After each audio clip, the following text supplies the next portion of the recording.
Hey guys, in this video we're going to discuss how you can add your Discover card to Cash App, and it's really easy and simple. So first things first, of course, what you're going to go ahead and do is you want to launch Cash App on your smartphone and ensure that you're actually logged in. And then what you're going to do, guys, is you want to tap on the bank icon or the profile icon in the bottom left corner.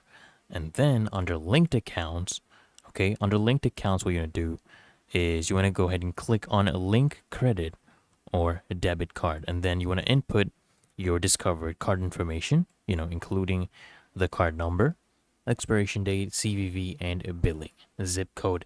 And then Cash App may actually ask for additional verification. You just want to follow the on-screen prompts to go ahead and complete this step, and once verified, your Discover card will be linked to your Cash App account. And it's really that easy and simple. So I hope this guide was of value to you. If it was, guys, consider smashing the like button as well as subscribing to frequently asked questions, and I'll see you in the next one.